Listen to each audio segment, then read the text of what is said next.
नमस्कार दोस्तों, निफ्टी और बैंक निफ्टी की फिर से एक एनालिसिस वीडियो में आपका स्वागत करता हूं। आइए हम लोग देखते हैं आज किस तरीके से मार्केट का कामकाज हुआ है और कल के डेट में किस तरीके से हम लोग मार्केट के अंदर प्लानिंग कर सकते हैं वेडनेसडे के लिए। तो देखिए, हम लोगों ने लास्ट के वीडियोज़ के अंदर जो हम लोगों ने डिस्कस करा था कि निफ्टी के अंदर जो लेवल है, ऊपर के अंदर जो रेसिस्टेंस है 18,220 का। तो हम लोगों के पास एक 18,220 का एक लेवल था जिसको लेकर के 18,200 220 225 का लेवल था।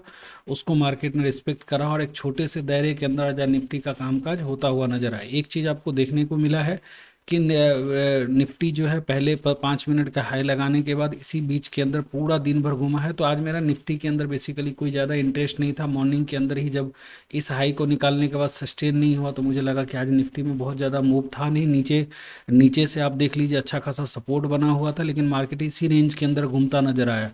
सेक्टर के अंदर भी जो है बहुत ज़्यादा कोई तेज़ी मेरे को नज़र नहीं है, इसके लिए हमारे निफ्टी में कोई ट्रेड नहीं थे आज। तो बेसिकली अभी मैं फिर से आपको डे टाइम फ्रेम के ऊपर लेके चलते। डे टाइम फ्रेम के अंदर हम लोग देखते हैं कि निफ्टी के अंदर ये लेवल कितना ज़्यादा इंपॉर्टेंट है। और हम लोगों ने जब भी देखे थे मार्केट के अंदर तो देखिए, हमने ऊपर के जो लेवल्स आपको ड्रॉ करके बताए थे, इसका सबसे बड़ा रीजन था ये था कि आप देखिए यहाँ पे एक लेवल ये फेस करने को मिल सकता है 18,203 का और 225 का। तो ये बीच का हमने जोन बताया था 220 से 225 का, जो है अपने को एक जो है एक रेसिस्टेंस जोन रह सकता है। तो ये जो जोन है 18,200 से 18,250 का या 225 से 30 का।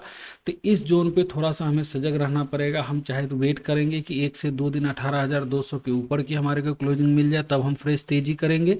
18,200 के बाद जो है बड़े बड़े लेवल्स आपको ऊपर में आते हुए नजर आएंगे। दूसरी चीज जो है डे कैंडल के ऊपर देखिए तो मार्केट जो है काफी दिनों से जो है जो है एक बुलिश सेंटीमेंट के साथ मार्केट ट्रेड कर रहा है। तो एक अच्छा संकेत है कि मार्केट जो है ना काफी दिनों से बुलिश है। तो एक छोटे से करेक्शन की हमें इंतजार रहेगा। एक छोटे से करेक्शन होने के बाद ये 18,000 के लेवल तक एक बार है, 18,000 से फिर एक बार बाउंस दिखा करके 18,200 को निकाले तो थोड़ा सा हमारे को एक अच्छा कॉन्फिडेंस रहेगा, क्योंकि वहां पे जो पोजीशंस है वो सेटल्ड हो जाएंगे। पोजीशन सेटल हो जाएंगे तो बुलिश मूव फिर से कंफर्म ऊपर की तरफ निकलेगी। तो मैं थोड़ा सा वेट करूंगा 18,200 200 और 18,225 इस लेवल के ऊपर। मैं थोड़ा सा वेट करूंगा कि मार्केट इसके ऊपर अपने को क्लोजिंग देने के अंदर कामयाब होता है या नहीं। यहाँ से या छोटा सा करेक्शन अपने को देखने को मिलता है, तो इस लेवल को ध्यान में रख करके तब तक आप स्टॉक स्पेसिफिक ट्रेड के अंदर आप अच्छा अपॉर्चुनिटी निकाल सकते हैं। हमने जो यस्टरडे को जो है ना सेक्टर एनालिसिस के थ्रू आप लोगों को बताने की कोशिश करा था कि किस तरीके से सेक्टर को ध्यान में रख करके हम लोग ट्रेडिंग अपॉर्चुनिटी देख सकते हैं। तो आप उसको भी जा करके देख सकते हैं। तो निफ्टी के लिए फिलहाल जो हमारे पास ट्रेडिंग रेंज रहेगा वो ट्रेडिंग रेंज हम 18,000 से लेकर के 18,225, ये निफ्टी का एक ट्रेडिंग रेंज रहेगा। 18,000 का जो एक साइकोलॉजिकल लेवल, ये लेवल जो है साइकोलॉजिकल लेवल है, उसको हम लोग ध्यान में रख करके ट्रेड करेंगे। 18,000 के पास जब भी मिलता है और छोटे नीचे से कुछ इस तरीके का बाउंस बैक हैमर टाइप का कैंडल दिखता है तो हम जरूर 18,000 से लेकर के 18,225 तक के लेवल के लिए हम लोग प्ले कर सकते हैं। अदरवाइज थोड़ा सा वेट करेंगे 18,225 के ऊपर हम लोग एग्रेसिव बाई फिर करने के लिए। तो ये एक लेवल रहेगा निफ्टी के अंदर। सपोर्ट जो है, अगर मैं 5 मिनट के टाइम फ्रेम के अंदर सपोर्ट आपको दिखाना चाहूँ तो कुछ इस तरीके का सपोर्ट निकल के आएगा। मैं इसको थोड़ा सा बड़ा कर देता हूँ। जो डायरेक्ट हम लोगों के पास जो सपोर्ट रहेगा, हम पीछे का लो जो स्विंग लो है हम वो लेकर के चलेंगे। एक बड़ा सपोर्ट आपको यहाँ पर निकल के आएगा, एक सपोर्ट जो है आपको इस लेवल के ऊपर निकल के आएगा। और उसके बाद अगर नीचे जाता है तो एक ये देखिए, ये सारे जो स्विंग लो है जहां से मार्केट में हमारे को बाउंस देखने को मिली, उसी को हम लोग एक सपोर्ट की भांति कैलकुलेट करके हम लोग नीचे की तरफ पोजीशन लेंगे। तो पहला सपोर्ट 18,044 का, यहाँ पे जो यस्टरडे का जो पीछे जो ट्रेडिंग क्लोजिंग हुआ है उस दिन के जो क्लोजिंग हुआ था उसका प्राइस मैं आपको बता रहा हूँ। एक जो है हमारे यस्टरडे के मतलब लास्ट क्लोजिंग डे जो था वहाँ का जो स्विंग लो था जो था 17,883 का। तो एक सपोर्ट का काम हमारे को ये कर सकता है 17,797 के आसपास। 800 एक लेवल हो सकता है, 17,706 एक लेवल हो सकता है। तो गाइज ये नीचे के सपोर्ट रहेंगे जिसको ध्यान में रख करके हम लोगों को ट्रेड करना है। ऊपर के अंदर मैं आप एक ही रेसिस्टेंस आप लोगों के लिए बता रहा हूँ, 18,000 18,225 के ऊपर हम लोग जो है एग्रेसिव फिर से बुलिश हो जाएंगे। अगर 18,100 से लेकर के 18,200 के बीच में मार्केट जो है थोड़ा टाइम निकालता है, उसके बाद 18,225 के ऊपर निकलता है, तो शायद हम बड़े लेवल्स की इंतजार रहेंगे। निफ्टी में हम फिर से एक बेहतरीन क्लोजिंग ऊपर की तरफ देख सकते हैं। तो इस लेवल को ध्यान में रख के गाइज हम लोग ट्रेड करने वाले हैं। अब बात कर लेते थोड़ी सी बैंक निफ्टी की। तो देखिए बैंक निफ्टी के अंदर हम लोगों ने जो लास्ट के अंदर जो डिस्कशन करा था, लास्ट ट्रेडिंग सेशंस के अंदर जो डिस्कशन करा था, जो जोन एक अच्छा रेसिस्टेंस का जोन हो सकता है, उसके बाहर ही हम लोग एक बड़ा मूवमेंट देख सकते हैं। जो जोन मैंने डिस्कस करा था उसको मैं फिर से एक बार क्लियर कर लूँ। ये जोन था 43,600 से लेकर के 43,500 का जोन। तो ये जो 100 पॉइंट का जो जोन है वो हम लोगों के लिए बहुत ही ज़्यादा इंपॉर्टेंट है। ये 100 पॉइंट के जोन के अंदर जब तक मार्केट रहता है तो वहाँ पे थोड़ा कॉन्शियसली हम लोग कॉन्शियस हो करके अपने रिस्क रिवॉर्ड को ध्यान में रख करके ही पोजीशंस बनाने की कोशिश करेंगे इस लेवल के आसपास, क्योंकि 43,500 और 43,600 का लेवल एक फास्ट प्रॉफिट बुकिंग जोन है। और डे कैंडल के ऊपर हम लोग अगर देखें तो डे कैंडल के ऊपर हम लोग देख लेते हैं कि किस तरीके से बैंक निफ्टी के अंदर हम लोगों को मूवमेंट दिखाई दे रहा है। तो देखिए आज का जो कैंडल है थोड़ा सा बियरिश और इनडिसिसिव कैंडल है, और जब मार्केट इतनी बड़ी रैली करके ऊपर की तरफ आया तो इस टाइप के कैंडल हमें इंडिकेशन देते हैं कि मार्केट अगर आज के लो को कल अगर निकालता है तो हम नीचे जो है 43,000 का जो एक साइकोलॉजिकल लेवल वहां तक मार्केट को देख सकते हैं। तो इसका रीजन हमने आपको बताया, जब 43,000 के नीचे निकलेंगे तब जाकर के एग्रेसिव शॉर्ट की पोजीशन हम लोग नीचे की तरफ देखेंगे। तो गाइज हमने आपको यहाँ पे बताया कि 43,500 से लेकर के 43,600 का लेवल, ये 100 पॉइंट का जो जोन है वो कौन सा जोन है कि रेसिस्टेंस जोन है।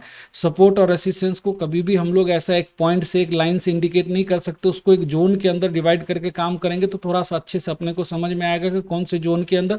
और ये नो ट्रेडिंग जोन रहेगा 43,500 से लेकर के 43,600। अपने को वेट करना है, देखना है, जितना हम वेट करते उतना बढ़िया अपने को यहाँ पे मूवमेंट देखने को मिलता है। नीचे के अंदर अगर सपोर्ट की बात करो तो 5 मिनट के टाइम फ्रेम में हम लोग देख लेते हैं कि किस तरीके से सपोर्ट अपने लोगों को निकल के आता है। देखिए एक जो फाइनल सपोर्ट जो रहेगा जिसकी ब्रेकआउट हम लोगों को येस्टरडे के सेशंस में देखने को मिला 43,000 से लेकर के 43,100 का लेवल, ये जो जोन है एक बाइंग एक्टिवेशन जोन है। और इस जोन के ऊपर मार्केट अगर टिकते रहता तो फिर से हम 43,400 से लेकर के 43,500 के लेवल अपने को देखने को मिल सकते हैं कल के ट्रेडिंग सेशंस में। या फिर अगर फिर से हम 43,000 के नीचे जाते हैं 43,000 के नीचे जाते हैं तो फिर से हम उसी जोन के अंदर फिर से फंस जाएंगे जिस जोन को निकालने में मार्केट ने काफ़ी ज़्यादा टाइम लगाया है, और फिर से उसी जोन के अंदर हम लोग फंस जाएंगे। जो जोन हमारे पास 42,775 से लेकर के 43,000 का जोन है, और इसके नीचे जाते हैं तभी जाकर के 42,500, 455 और 500 का लेवल। तो हम अभी इतना नीचे का नहीं सोच सकते। हाँ देखेंगे किसी तरह का ऐसा कुछ रिवर्सल दिखेगा अपने को इंट्राडे के अंदर तो जरूर हम आप लोगों को जो शॉर्ट वीडियो के माध्यम से और जो भी वीडियो होगा उसके माध्यम से हम आप लोगों को अपडेट करेंगे। चाहे तो आप हमारे टेलीग्राम पे जुड़ सकते, कुछ भी लेवल अपडेट होता है तो मैं जरूर वहाँ पे अपडेट करता हूँ। तो ये चीज़ रही। इसके बाद हम लोग देख लेते थोड़ा सा जो है एचडीएफसी बैंक का। गया जब कभी भी हम लोग जो है बैंक निफ्टी और निफ्टी की बात करते तो हम बैंकिंग कंपोनेंट जिसके अंदर जो एचडीएफसी बैंक की मैं बात करूं, HDFC bank, ICICI bank, State Bank of India, SBIN, इसके बाद जो बात करो एक्सिस बैंक, तो इस बैंकों को नज़रअंदाज करे बगैर आप इंडेक्स की पर्टिकुलर एनालिसिस नहीं कर सकते। तो गाइज इसको ध्यान में रखना बहुत ज़्यादा जरूरी है कि इनके अंदर किस तरह की चीज़ें अपने को देखने को मिल रही है। तो सबसे पहले हम लोग एचडीएफसी बैंक की चार्ट देखें तो एचडीएफसी बैंक के अंदर 1 डे के टाइम फ्रेम के अंदर हम लोग अगर देखें 1 डे के टाइम फ्रेम के अंदर जो है एचडीएफसी बैंक के अंदर जो एक जोन हमने यस्टरडे के सेशंस के अंदर बताया था 1696 का जोन, इसके ऊपर तो मार्केट गया था लेकिन क्लोजिंग जो है 1696 के नीचे आया है। तो 1653 से लेकर के 1696 का जो लेवल है इसी जोन के अंदर एचडीएफसी बैंक ट्रेड कर रहा है। तो जब तक इस जोन के अंदर रहता है तब तक हम बहुत ज़्यादा इंडेक्स को ऐसा नहीं देख सकते कि इंडेक्स के अंदर बहुत बड़ी मूव आ गई। हाँ अगर 1700 के ऊपर आप एवरेज लेके चलिए 1700 के ऊपर टिकने के अंदर कामयाब होता है तो हम एक बड़ा मूव जो है बैंक निफ्टी के अंदर देख सकते। हम यहाँ पे ये जो है एचडीएफसी बैंक को सिर्फ इसीलिए एनालिसिस करते हैं, कोई पोजीशंस नहीं लेते, एनालिसिस करते कि इंडेक्स की मूव को हम किस तरीके से कंफर्म कर सकते हैं, मतलब बैंक निफ्टी के मूव को हम लोग किस तरीके से कंफर्म कर सकते हैं।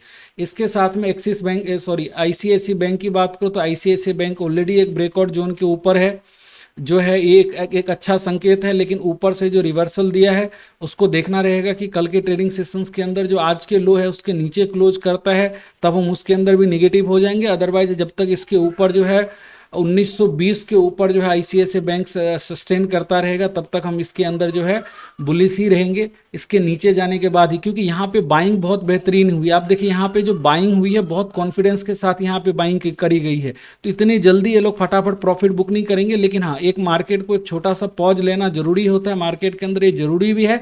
एक रिट्रेसमेंट हो सकता है, जो ब्रेकआउट आया तो ब्रेकआउट का एक रिट्रेसमेंट लेकर के ऊपर की तरफ हाई निकालता है तो एक अच्छी पोजीशन अपने को जो है axis bank sorry ICICI bank में देखने को मिल सकती है। साथ में आपको इंडेक्स में अच्छा मूव मिलेगा।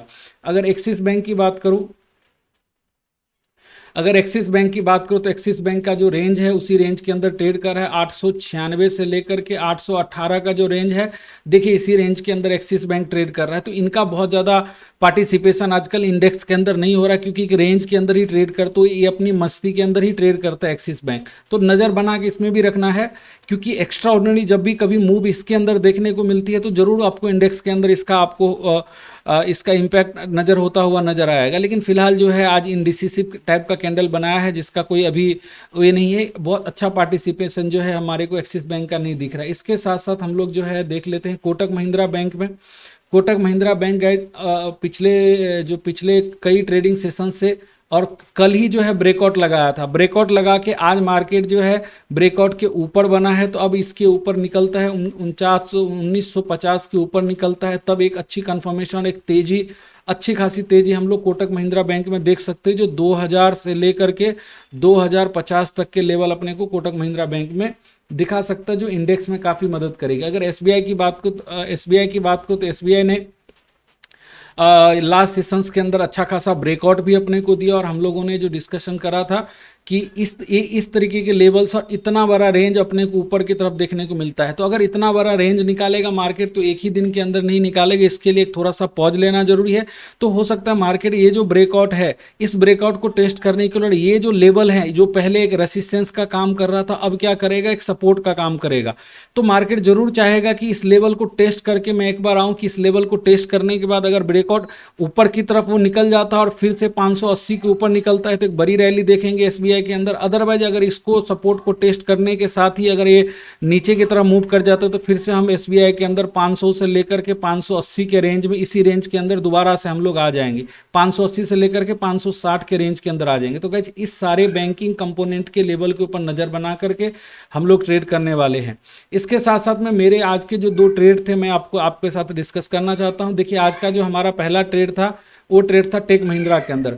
मैं आपको ये भी बताना चाहूंगा कि मैंने ट्रेड का फाइंड आउट कैसे करा था। तो हमारे सेक्टोरियल फ्लो के अंदर, जिसके अंदर मैंने कल भी आपको बताया था कि आईटी सेक्टर के अंदर मेरे को आज अच्छी खासी मूवमेंट जो है ना मॉर्निंग के अंदर दिखी आईटी सेक्टर के अंदर, और अपने पास एक अच्छा सेटअप भी था। आईटी सेक्टर में मेरे को बेस्ट स्टॉक लगा जो कल के कंसोलिडेशन को भी ब्रेक करा था, और बेस्ट स्टॉक लगा टेक महिंद्रा। टेक महिंद्रा एक अच्छा स्टॉक था जिसके अंदर एक छोटे से स्टॉप लॉस के साथ मेरे को मिली 1 और 2 का रिस्क रिवॉर्ड हम मिनिमम लेके चलते तो 1 और 3 के आसपास आकर के हमने जो है यहाँ पे 50% क्वांटिटी एग्जिट करा था। 50% क्वांटिटी को हमने कॉस्ट टू कॉस्ट लगा करके छोड़ दिया था, जो 3:20 तक इंट्राडे एग्जिट के अंदर हमने एग्जिट करा ओवरऑल, और इसके अंदर ठीक ठाक प्रॉफिट अपने को देखने को मिला। दूसरा, जब इसके अंदर मैंने प्रॉफिट बुक करा, लॉस जोन से बाहर निकल गया, तो मेरे पास एक स्टॉक आया एनएमडीसी सिलेक्शन का भी हमारे पास यही उपाय था कि सेक्टोरियल फ्लो के अंदर देखिए ये जो कल का जो कंसोलिडेशन था ये पूरा जोन निकाला था, आज के कंसोलिडेशन को बहुत बेहतरीन तरीके से निकाला था। एक छोटा स्टॉप लॉस मेरे को यहाँ पर भी यहाँ पर भी देखने को मिला। मार्केट यहाँ पे कहीं पर एंट्री हुई थी मार्केट, लेकिन इसी पे दिन भर कंसोलिडेट करके लास्ट के अंदर आकर के 3:20 पे मेरा एक स्मॉल स्टॉप लॉस लेकर के गया। लेकिन महीने का जो 1 मई है, आज जो 2 मई है, 2 मई मेरे को ग्रीन क्लोज करने का मौका मिला। तो एक सिंपल सा सेटअप, सिंपल सी टेक्निक, सिंपल सी प्राइस एक्शंस के साथ मैं काम करता हूँ।